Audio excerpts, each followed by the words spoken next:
Hello students, welcome to AM Chemistry. Today we will discuss about correlation diagrams of pericyclic reactions.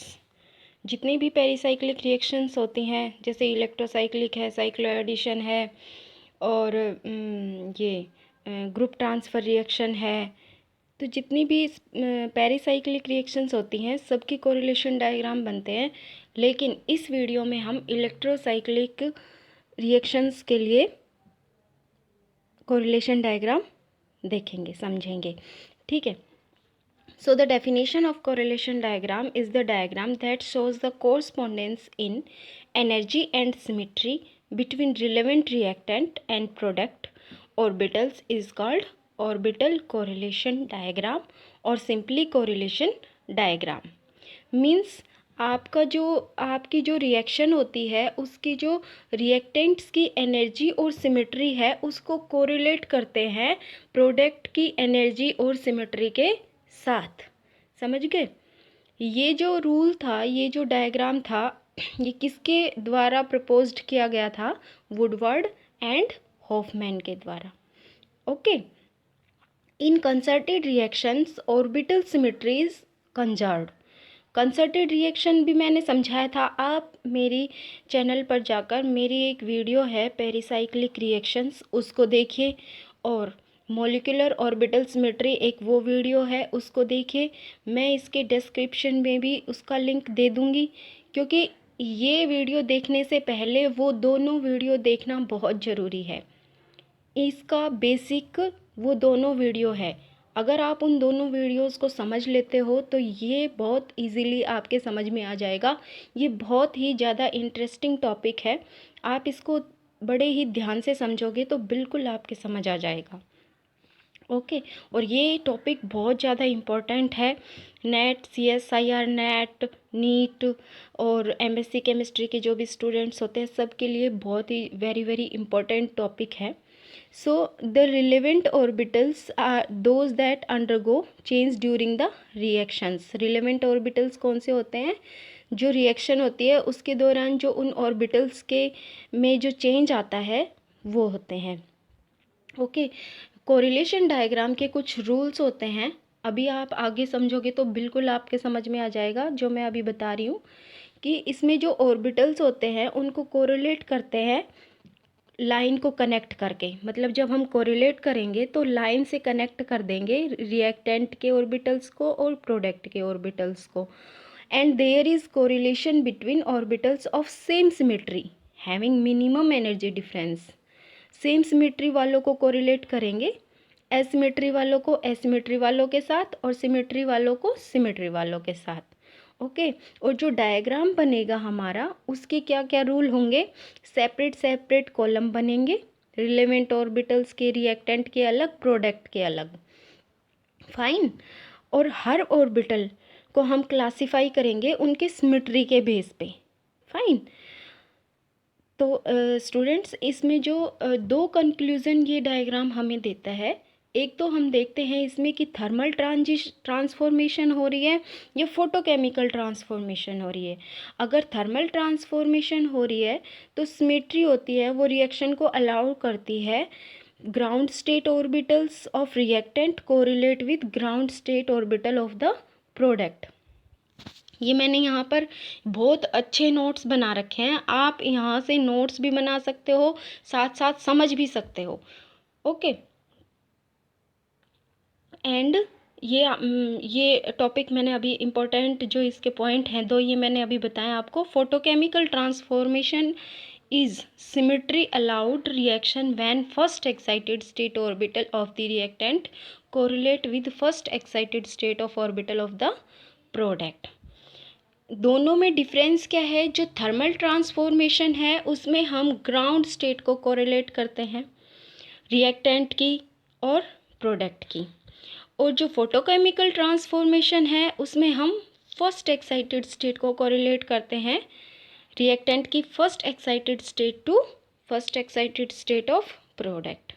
Okay, now correlation diagram of electrocyclic reaction which Pauline has 4n pi electrons. अब मैंने यहाँ पर एक ये छोटी सी reaction दी हुई है. इसमें क्या हो रहा है कि आपका जो रिएक्टेंट है वो 1,3 ब्यूटाडाइन है.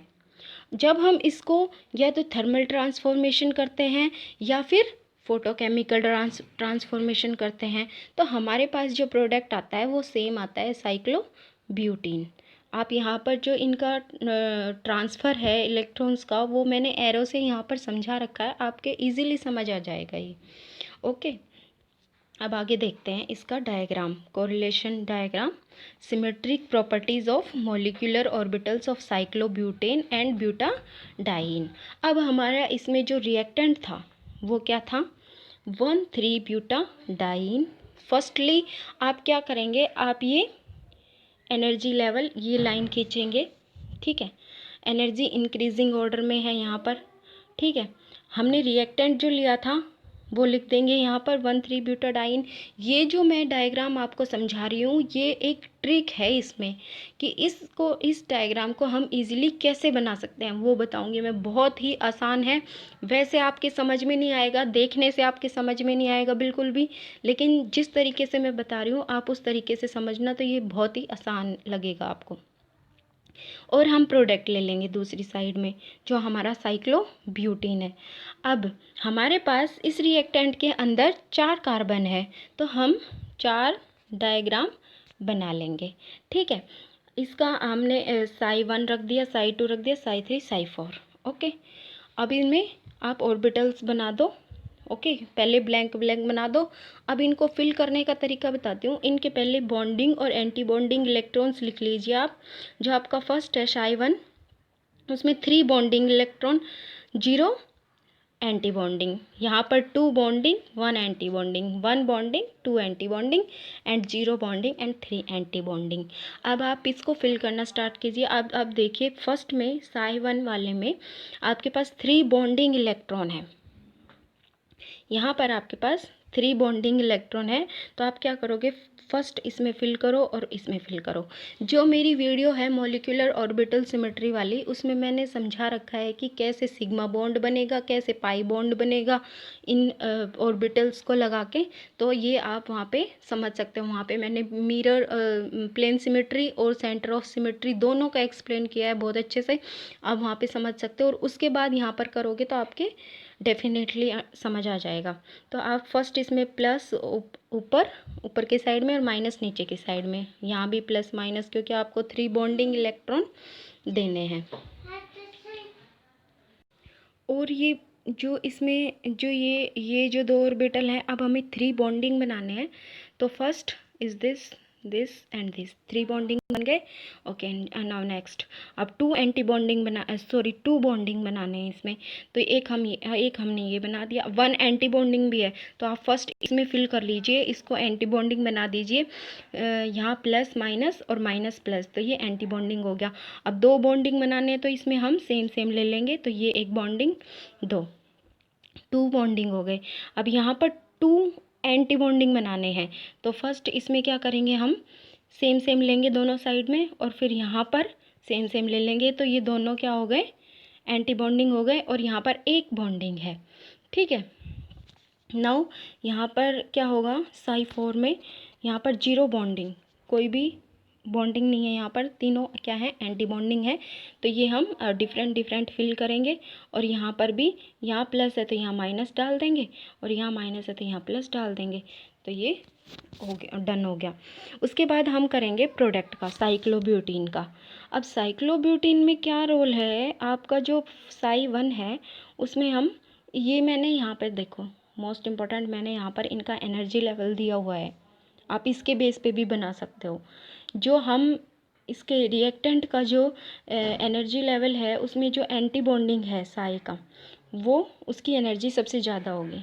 ठीक है, यहाँ पर इसकी एनर्जी सबसे ज़्यादा है. फिर पाई एंटी बॉन्डिंग जो ये है इसकी एनर्जी, फिर देन दिस और इसमें अपोजिट होगा, जो प्रोडक्ट की होगी ना वो अपोजिट होगा. तो आप यहाँ पर ये देखिए, ये इसमें क्या होगा, इसमें रोटेशन हो जाएगी. इसमें 360 की रोटेशन हो जाएगी। पहले तो आप इसको सिग्मा बॉन्ड बनाइए, यहाँ पर पाई बॉन्ड बनाइए, ये पाई बॉन्ड बन जाएगा, ओके। और यहाँ पर ये पाई स्टार एंटी बॉन्डिंग, पाई एंटी बॉन्डिंग, तो यहाँ पर ये अपोजिट हो जाएंगे, और ये सिग्मा स्टार, तो ये अपोजिट साइन, हम इनको मिला देंगे अपोजिट साइंस को, तो ये सिग्मा स्टार हो जाएगा, ओके। अब हमें देखनी है सिमेट्री। मैंने जो ये बीच में जो डायग्राम बना रखा है ये वाला, ऊपर रिएक्टेंट का है, नीचे प्रोडक्ट का है, तो ये है सिमेट्री।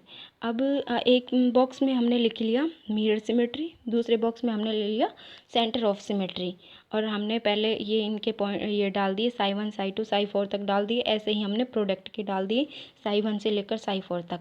अब हम सिमेट्री कैसे देखेंगे? अब ये देखिए, ये दोनों जो ऑर्बिटल है इसके बीच में अगर हम मिरर प्लेन सिमेट्री देखें तो ये सिमेट्रिकल है, सेम सेम है, सिमेट्रिकल है। और दूसरा ये ऑड नंबर है तो ये सिमेट्रिकल होंगे, तो हमने लिख दिया S।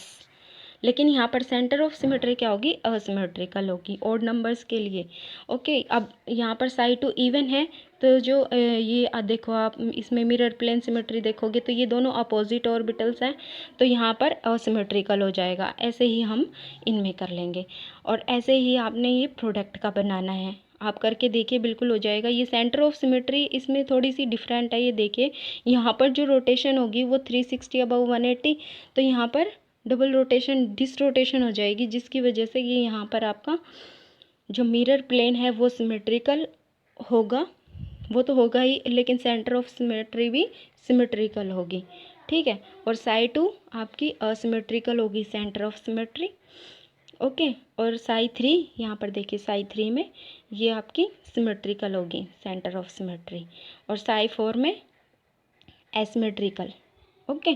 तो ये डायग्राम बिल्कुल क्लियर हो गया है नाउ। अब हम मैंने जो शुरू में आपको रूल्स बताए थे कोरिलेशन डायग्राम के, कि हमने एक कॉलम बनाने हैं, और ये हम मिरर प्लेन सिमेट्री की और सेंटर ऑफ सिमेट्री का अलग अलग एक टेबल बनाएंगे। देखो, एक ये यहाँ पे मिरर प्लेन सिमेट्री की, यहाँ पर सेंटर ऑफ सिमेट्री है। तो मिरर प्लेन सिमेट्री में हम एक तरफ रिएक्टेंट ले लेते हैं, एक तरफ प्रोडक्ट ले लेते हैं, this reactant this is product, और यहाँ पर हम इनकी वैल्यू जो हमने वहाँ पे डिटेक्ट की थी वो एज इट इज़ इधर उतार लेते हैं। उसके बाद हम इनके सिमेट्रिक जो इनकी ऑर्बिटल्स हैं उनको हम कोरिलेट करेंगे अब, ओके। तो इनमें क्या होता है, आप देखिए इसके पास ऑर्बिटल्स हैं, ये सॉरी इलेक्ट्रॉन है, यहाँ भी 2 इलेक्ट्रॉन है, यहाँ भी 2 इलेक्ट्रॉन है, तो ये क्या कोरिलेट हो जाएंगे, क्योंकि यहाँ पर ग्राउंड स्टेट को ग्राउंड स्टेट से कोरिलेट करना है। अब थर्मल ट्रांसफॉर्मेशन में मैंने शुरू में ही बताया था, तो यहाँ पर इसको हम कोरिलेट कर देंगे। अब साई 2 में देखेंगे तो साई 2 में एसिमेट्री को असिमेट्रिकल के साथ कोरिलेट करेंगे, तो अब ये तो इसके साथ कोरिलेट हो जाएगा, लेकिन यहाँ पर 0 इलेक्ट्रॉन है, यहाँ साई 3 के पास 0 इलेक्ट्रॉन है, जिसकी वजह से ये इसके साथ कोरिलेट नहीं हो पाएगा, इधर वाले साई 2 के साथ कोरिलेट नहीं हो पाएगा, जिसकी वजह से यहाँ पर जो थर्मल रिएक्शन है वो टेक प्लेस नहीं होगी बिकॉज ऑफ डिसरोटेशन। क्योंकि फिर यहाँ पर जब हम इसको फोटोकेमिकल रिएक्शन करवाएंगे, अगर हम इसको इरेडिएट करेंगे तो क्या होगा, इरेडिएट करने के बाद जो ये यहाँ पे असिमेट्रिकल इलेक्ट्रॉन है, ये वाला ये ऊपर शिफ्ट हो जाएगा यहाँ पर, ठीक है। और ये जो इसका इलेक्ट्रॉन है ये ऊपर शिफ्ट हो जाएगा, ट्रांजिशन हो जाएगा ना इसमें, फोटोकेमिकल है तो जिसकी वजह से रिएक्शन हो जाएगी, ठीक है। अब हम इसका ये सिलेक्शन डायग्राम बनाया है इसके बेस पे ही 4 पाई इलेक्ट्रॉन्स के लिए। तो इसमें आपका ये बना सकते हो तुम, एक में आप थर्मल फॉर्मेशन ले सकते हो, एक में आप फोटोकेमिकल ले सकते हो। तो यहाँ पर ये कॉन रोटेशन हो गई और ये डिस रोटेशन हो गई, क्योंकि फोटोकेमिकल डिस रोटेशन की वजह से अक्कर हो रही है, ठीक है। अब आप कहोगे कि कॉन रोटेशन क्या होता है और डिस रोटेशन क्या होता है। तो जो कॉन रोटेशन होता है और डिस रोटेशन होता है उसका मीन है कि the number of double bond in the conjugated polyene determine whether rotation is conrotatory और डिसरोटेटरी। जो कंजुगेटेड बॉन्ड्स हैं वो डिटरमाइन करेंगे आपके कि वहाँ पर डिसरोटेशन हो रहा है या कॉन रोटेशन हो रहा है, ठीक है।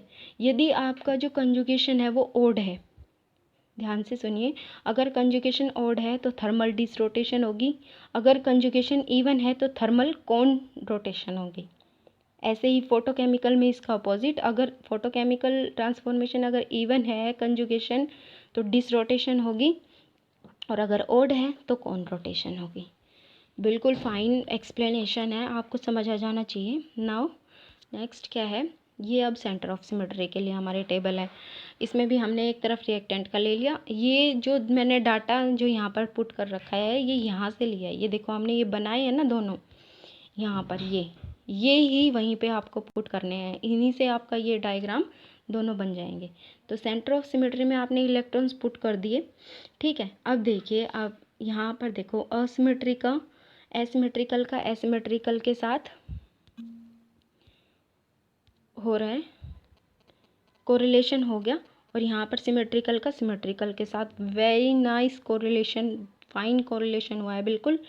तो यहाँ पर जो हम कह सकते हैं कि थर्मल सेंटर ऑफ सिमेट्री कौन रोटेशन हुई है, और ये सिलेक्शन रूल भी यहाँ पर ये इस तरीके से हम दे सकते हैं कि 4 पाई इलेक्ट्रॉन्स के लिए जो थर्मल ट्रांसफॉर्मेशन है वो कौन रोटेशन से हुई है, और फोटोकेमिकल डिसरोटेशन से हुई है।